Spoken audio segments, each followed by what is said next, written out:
Hello student, তোমাদের সবাইকে business studies zone বিএজেড এ আবারও স্বাগতম। আজকের এই ক্লাসটি সাধারণত আমরা লেনদেন সম্পর্কে নেব। আশা করি এই ক্লাসটি করলে তোমাদের লেনদেন সম্পর্কে যত সমস্যা আছে এই সমস্যা এ টু জেড সম্পূর্ণ সমাধান হয়ে যাবে। তো এই ক্লাসটি মনোযোগ দিয়ে করো। তো যারা আমার এই চ্যানেলটি নতুন তারা অবশ্যই চ্যানেলটিকে সাবস্ক্রাইব করবে এবং পাশে থাকা বেল আইকনটি ক্লিক করে দেবে। আর এই ক্লাসটি শেয়ার করে দাও যাতে তোমার বন্ধু বান্ধবরাও উপকৃত হতে পারে। তো চলো বেশি দেরি না করে শুরু করি। তো আজকে একটা অঙ্ক করব, সেই ম্যাথটা করব। সেই যে ম্যাথ তোমরা দেখতে পাচ্ছ স্ক্রিনে, তো এখানে লেখা আছে সোহেল এন্টারপ্রাইজের 2017 সালের জানুয়ারি মাসে নিম্নলিখিত ঘটনাগুলি সংঘটিত হয়েছে। তো 1 নম্বর ঘটনাগুলি থেকে আমরা লেনদেন প্রত্যেকটা পড়বো, সেটা লেনদেন কিনা দেখবো এবং কেন লেনদেন বা কেন লেনদেন নয় সেটা বিশ্লেষণ করব। ঠিক আছে, তাহলে চলো শুরু করি। তো 1 নম্বর লেনদেন মানে 1 নম্বর ঘটনাটা সেটা হচ্ছে 50,000 টাকা মূলধন নিয়ে ব্যবসা আরম্ভ করা হলো। তো এটা একটা লেনদেন। কেন লেনদেন? এটার মাধ্যমে আমার ব্যবসায় মানে যে ব্যবসাটা শুরু করা হয়েছে সোহেল এন্টারপ্রাইজে, সেই ব্যবসায় 50,000 টাকা আসে। তার কারণে আমাদের সম্পদ 50,000 টাকা বৃদ্ধি পেয়েছে এবং মালিকের সত্ত্ব বৃদ্ধি পেয়েছে এবং এটা অর্থের অঙ্কে পরিমাপযোগ্য। ঠিক আছে, যার কারণে লেনদেন। তো চলো উত্তরটা দেখি, উত্তরটা কিভাবে লেখা আছে। তো এই যে এখানে লেখা আছে, এই যে 1 নম্বর লেনদেন। কেন লেনদেন? নগদ অর্থ প্রতিষ্ঠানের মূলধন স্বরূপ আনয়ন করায় প্রতিষ্ঠানের আর্থিক অবস্থার পরিবর্তন হয়েছে এবং উক্ত লেনদেনে দুটি পক্ষ, একটি পক্ষ মালিকের মূলধন এবং অপর পক্ষ মালিকের প্রতিষ্ঠানের নগদ টাকা, এজন্য এই দুটো বৃদ্ধি পেয়েছে, এই জন্য এটা লেনদেন হয়েছে। ঠিক আছে, তো চলো দ্বিতীয় ঘটনাটা। দ্বিতীয় ঘটনা এখানে বলছে নগদে 15,000 টাকার পণ্য ক্রয়। এটা একটা লেনদেন। তো আমি নগদে 15 টাকার পণ্য ক্রয় করছি। এর মাধ্যমে কি হয়েছে? আমার নগদ টাকা কমে গেছে এবং আমার কাছে 15 টাকার পণ্য এসেছে। তো এটা লেনদেন হবে।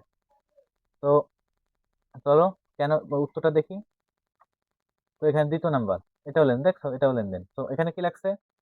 পণ্য মূল্য অর্থের মাপকাঠিতে পরিমাপযোগ্য পণ্য ক্রয়ের মাধ্যমে প্রতিষ্ঠানের খরচ বৃদ্ধি পেয়েছে এবং নগদ অর্থ প্রদানের ফলে নগদ অর্থ হ্রাস পেয়েছে। ঠিক আছে, এই জন্য এটা লেনদেন। এটা অর্থের অঙ্কে পরিমাপযোগ্য। ঠিক আছে, এই জন্য লেনদেন হয়েছে। তো চলো এটা দেখি 3 নম্বরটা। একজন পাওনাদারকে 10,000 টাকা পরিশোধ। তো এটাও একটা লেনদেন। একটা পাওনাদারকে 10,000 টাকা পরিশোধ করার কারণে আমার যে পাওনাদার ছিল সেটা কমে গেছে এবং আমার নগদ টাকা থেকেও টাকা কমে গেছে, যার কারণে আমার এটা লেনদেন হবে। তো চলো দেখি পরটা। এই যে 3 নম্বরটা লেনদেন। কেন? পাওনাদারকে পরিশোধের ফলে ব্যবসায়ের দায় ও নগদ অর্থ উভয়ই হ্রাস পেয়েছে, ফলে আর্থিক অবস্থার পরিবর্তন হয়েছে। ঠিক আছে, এই জন্য এটা লেনদেন।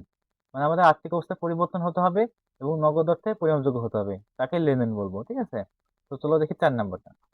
তো 4 নম্বরটা এখানে বলছে 8,000 টাকার পণ্য ক্রয় ফরমাশ প্রদান।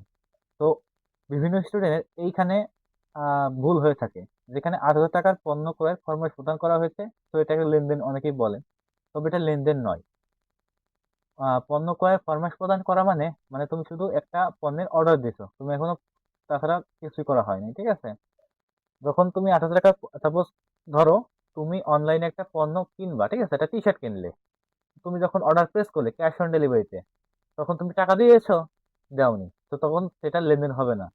তো যখন সেই ডেলিভারিটা তোমার কাছে আসবে, তুমি ডেলিভারি গ্রহণ করে তুমি টাকা প্রদান করবা, তখন সেটাকে লেনদেন হিসেবে ধরা হবে। তো এখানে 8,000 টাকার পণ্য ক্রয়ের ফরমাশ প্রদান, তো এটা লেনদেন নয়।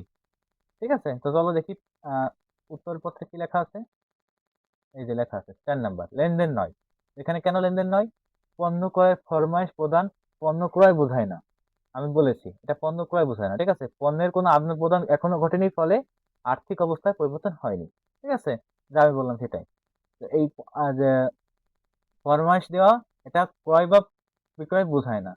এটা শুধু তুমি অর্ডার কেবল দিছো, এখনো তোমার কাছে পণ্য আসেনি। ঠিক আছে, এই জন্য এটা লেনদেন নয়। অর্থের অঙ্কে পরিমাপযোগ্য নয় এটা, এই জন্য এটা লেনদেন নয়। চলো তাহলে 5 নম্বরটা দেখি। 5 নম্বরটা হচ্ছে বিজ্ঞাপন বাবদ 2,000 টাকা প্রদান করা হয়েছে। এটা একটা লেনদেন। কেন? এটা লেনদেন কেন? এই যে এখানে লেখা আছে বিজ্ঞাপন খরচ প্রদানের মাধ্যমে প্রতিষ্ঠানের সুবিধা গ্রহণ করেছে এবং উক্ত সুবিধার মূল্য নগদে পরিশোধ করায় আর্থিক অবস্থার পরিবর্তন ঘটেছে। তো এটা লেনদেন হয় কেন? আমরা যখন বিজ্ঞাপন দেই, আমাদের প্রতিষ্ঠান সম্পর্কে মানুষ জানে, এর কারণে প্রতিষ্ঠান সুবিধা গ্রহণ করেছে, তো এটা একটা লেনদেন। তারপরে এটা অর্থনীতি পরিমাপযোগ্য এবং এই অর্থটা আমরা নগদে পরিশোধ করছি, যার কারণে আমার নগদ টাকা কমে গেছে, এটা একটা আর্থিক আর্থিক অবস্থায় পরিমাপযোগ্য, যার কারণে এটি একটি লেনদেন। চলো 6 নম্বরে দেখি। তো 6 নম্বর এখানে লেখছে, জনাব বামুনকে মাসিক 7,000 টাকা বেতনে ব্যবসায় ম্যানেজার নিয়োগ। তো জনাব মামুনকে মাসিক 7,000 টাকা বেতনে ব্যবসায় ম্যানেজার নিয়োগ। তো এটা একটা লেনদেন নয়। এখানে দেখো লেখছে 7,000 টাকা বেতনে ম্যানেজার নিয়োগ দিছে, কিন্তু তাকে বেতন দেয়নি, একজনকে নিয়োগ দিছে, তো এটা লেনদেন নয়। চলো এই যে এখানে উত্তরপত্রে কি লেখা, এই যে লেনদেন নয়। চাকরির নিয়োগপত্র প্রদানের মাধ্যমে প্রতিষ্ঠান কোনো সুবিধা তাৎক্ষণিক গ্রহণ বা প্রদান করেনি এবং এতে অর্থের কোনো আদান প্রদান হয়নি, এজন্য এটি লেনদেন নয়। চলো 7 নম্বর। 7 নম্বর প্রশ্নটা কি, ব্যবসা থেকে ব্যক্তিগত প্রয়োজনে মালিক 3,000 টাকা উত্তোলন করেছে, এটা একটা লেনদেন। কেন লেনদেন? ব্যবসা থেকে আমি যখন উত্তোলন করছি, মালিক এবং ব্যবসা দুটো আলাদা বিষয়, আলাদা, ঠিক আছে? তো এখন যখন মালিক ব্যবসা থেকে 3,000 টাকা উত্তোলন করেছে, ঠিক আছে, তখন সেটা আমাদের এখান থেকে নগদ টাকা চলে গেছে। এর মাধ্যমে উম, নগদ টাকা চলে যাওয়ার কারণে মালিক এখান থেকে নগদ টাকার সুবিধা ভোগ করেছে এবং প্রতিষ্ঠান থেকে নগদ টাকা কমে গেছে, এই জন্য এটা অর্থনৈতিক পরিমাণযোগ্য, এই জন্য এটা লেনদেন। তো চলো প্রশ্নপত্রে উত্তরপত্রে কি দেওয়া আছে, এই যে উত্তরপত্র, এই যে লেনদেন, ব্যবসায় হতে নগদ অর্থ গ্রহণের মাধ্যমে মালিক প্রতিষ্ঠান হতে সুবিধা গ্রহণ করেছেন, ফলে প্রতিষ্ঠানের নগদ অর্থ পরিবর্তন ঘটেছে, ঠিক আছে, এই জন্য এটি লেনদেন। এটা অর্থনৈতিক পরিমাণযোগ্য, এই জন্য এটি লেনদেন হয়েছে। তো 8 নম্বর। তো 8 নম্বর প্রশ্নটি হচ্ছে, মালিকের ব্যক্তিগত অর্থ থেকে 500 টাকা চুরি হয়েছে। এই যে এটা কিন্তু একটা লেনদেন হইতো যদি এটা আহ ব্যবসার অর্থ যদি চুরি হতো, ঠিক আছে। তো যেহেতু মালিক, তোমাকে আগেই বলেছি যে মালিক এবং প্রতিষ্ঠান, ব্যবসায়ী প্রতিষ্ঠান দুটো আলাদা বিষয়, ঠিক আছে। তো এখানে লেখছে মালিকের ব্যক্তিগত অর্থ হতে 500 টাকা চুরি হয়েছে, এটা মালিকের বিষয়, নট ব্যবসায়ের বিষয়, যার কারণে এটা যে ব্যবসায়িক ভাষায় এটা ব্যবসায়ের লেনদেন নয়। তো এই ধরনের যদি কোনো প্রশ্ন আসে, তখন তুমি লেনদেন বলবা না, ঠিক আছে। তো এই দেখো লেখা আছে 8 নম্বর, লেনদেন নয়। ব্যক্তিগত অর্থ চুরির ফলে প্রতিষ্ঠানের কোনো ক্ষতি হয়নি, ক্ষতিটি মালিকের নিজস্ব, তাই প্রতিষ্ঠানের আর্থিক অবস্থার কোনো পরিবর্তন হয়নি, ঠিক আছে। প্রতিষ্ঠান, আমি তোমার আবার আবার বলছি, প্রতিষ্ঠান এবং মালিক দুটো আলাদা বিষয়। যদি প্রতিষ্ঠান থেকে চুরি যাইতো তাহলে এটা লেনদেন হইতো, যখন প্রতিষ্ঠান থেকে চুরি হয়নি, মালিক হতে চুরি হয়েছে, তখন মালিকের জন্য এটা লেনদেন হয়েছে, কিন্তু প্রতিষ্ঠানের জন্য লেনদেন হয়নি। তো যখন এরকম প্রশ্ন আসবে, তখন সেটাকে লেনদেন নয়, এটা লেনদেন হবে না প্রতিষ্ঠানের জন্য, ঠিক আছে। তো চলো 9 নম্বর। 9 নম্বরে আছে, হাসিম ব্রাদার্স হতে প্রতি মাসে 10,000 টাকার পণ্য ক্রয়ের জন্য চুক্তি সম্পাদন, এটা কি লেনদেন? তোমরা কমেন্টে জানাও। চলো চলো, আর আমরা করি, তোমার পজ করে কমেন্টে লিখে দেবো এটা লেনদেন কিনা। তো হাসিম ব্রাদার্স হতে প্রতি মাসে 10,000 টাকা পণ্য ক্রয়ের চুক্তি সম্পাদন হয়েছে, এটা শুধু চুক্তি করা হয়েছে, এটা আমরা পণ্য ক্রয় করি নাই বা অন্য কিছু করা হয় না, যার টাকা বা টাকা প্রদানও করা হয় নাই, যার কারণে এটা লেনদেন নয়। চলো আমরা উত্তরপত্র দেখি। এই যে লেনদেন নয়, পণ্য ক্রয়ের জন্য চুক্তি সম্পাদন, এখনো পণ্য ক্রয় করা হয়নি এবং মূল্য পরিশোধ করা হয়নি, এতে আর্থিক অবস্থার কোনো পরিবর্তন হয়নি, এই জন্য এটি একটি লেনদেন নয়। চলো তার শেষ প্রশ্নটা, শেষে বলা হয়েছে 10,000 টাকা মূল্যের পণ্য রনি স্ট্যাটাসের নিকট ধারে বিক্রয়, তো এটা আমি ধারে বিক্রয় করেছি, ঠিক আছে। তো এটা একটা লেনদেন। কেন লেনদেন? এই যে ধারে পণ্য বিক্রয়ের মাধ্যমে প্রতিষ্ঠান রনি স্ট্যাটাসকে সুবিধা প্রদান করেছেন, যা প্রতিষ্ঠানের জন্য একটি আয়, এতে প্রতিষ্ঠানের আর্থিক অবস্থার পরিবর্তন হয়েছে।